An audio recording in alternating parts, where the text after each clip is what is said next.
Hello friends, welcome back to our channel ask మిర్చి. ఈరోజు ఈ వీడియోలో మనసు మమత అనే సీరియల్ యొక్క కథను, అందులోని నటీ నటుల యొక్క వివరాలను తెలుసుకుందాం. మనసు మమత అనేది ఈటీవీ తెలుగులో ప్రసారం అయ్యే తెలుగు టీవీ సీరియల్. ఇది సోమవారం నుండి శనివారం వరకు రాత్రి 7:30 నుండి 8 గంటల వరకు ప్రసారం అయ్యింది. ఈ కథలో కోటి, అర్చన, రామ్ ప్రసాద్ల జీవితాల్లోని సంక్లిష్టమైన మలుపులు మరియు వారి పరస్పర అనుబంధాన సంబంధాలు, నాటకీయత మరియు ఆశ్చర్యాలతో నిండిన ఆకర్షణీయమైన కథనాన్ని సృష్టిస్తుంది. ఊహించని సంఘటనలు మరియు సంక్లిష్టమైన పాత్రలు ప్రతి వ్యక్తి యొక్క విధిని రూపొందిస్తూ రోలర్ కోస్టర్ లాగా కథ విప్పుతుంది. ప్రేమ, నష్టం, ద్రోహం మరియు విముక్తి యొక్క అన్వేషణ తరతరాలుగా ప్రతిధ్వనిస్తుంది. పాఠకులను లేదా వీక్షకులను ఒకే విధంగా ఆకర్షించే ఒక కలకాలం మరియు ఆకర్షణీయమైన కథను సృష్టిస్తుంది.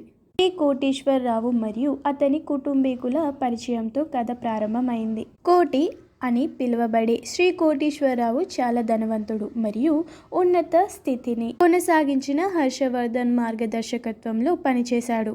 కోటికి భార్య, కుమార్తె ఉన్నారు. అతని కుమార్తెకు అర్చన అని పేరు పెట్టారు. ఆమె హర్షవర్ధన్కు చాలా ఇష్టం. హర్షవర్ధన్కి ఒక కుమార్తె కూడా ఉంది.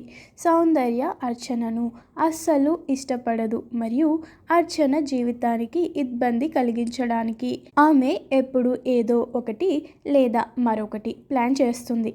తరువాత ప్రదర్శన రామ్ ప్రసాద్ వద్దకు వెళ్తుంది. అతని భార్య చనిపోయింది మరియు అతనికి ఒక కుమార్తె లలిత ఉంది. తనతో అతను ఒంటరిగా నివసిస్తున్నాడు. లలిత చదివే స్కూల్లో అర్చన టీచర్గా ఉంటుంది. లలితకు తల్లి లేదనే విషయం అర్చనకు తెలుస్తుంది మరియు వారిద్దరి మధ్య బలమైన స్నేహబంధం ఉంటుంది.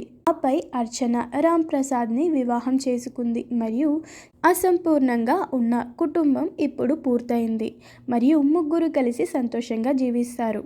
ఆ తర్వాత సౌందర్య అర్చనకు బావ అయిన కృష్ణను పెళ్లి చేసుకుంటుంది. అర్చన జీవితంలో కష్టాలు సృష్టించడం కోసమే సౌందర్య కృష్ణని పెళ్లి చేసుకుంది. అప్పుడు సౌందర్య ధనవంతుడు అయిన శశాంక్ అనే మరొక వ్యక్తిని వివాహం చేసుకుంటుంది మరియు అర్చన చనిపోయిందని అందరూ నమ్ముతారు. అయితే అర్చన బ్రతికే ఉందని కథలో మరో ట్విస్ట్ వస్తుంది. ఒక ప్రమాదంలో అర్చనలా కనిపించే మహిళ భయంకరంగా నాశనం చేయబడింది మరియు వైద్యులు ఆమెకు గాయత్రీదేవి అనే సంపన్న మహిళ ముఖాన్ని ఇచ్చారు మరియు గాయత్రీదేవి సంపద కోసం సౌందర్య మరియు శశాంక్ చేత చంపబడ్డారు. ఆపై అర్చన, లుక్ మరియు కృష్ణ యుఎస్ఏ వెళ్తారు. యుఎస్ఏ వెళ్ళిన తర్వాత చాలా సంఘటనలు జరిగాయి. సీరియల్లో చాలామంది వ్యక్తులు తమ గుర్తింపును మార్చుకున్నారు మరియు ప్రతి వ్యక్తి జీవితంలో చాలా మలుపులు వచ్చాయి. గాయత్రీదేవి హత్య కేసులో సౌందర్య వెంటనే దోషిగా తేలింది.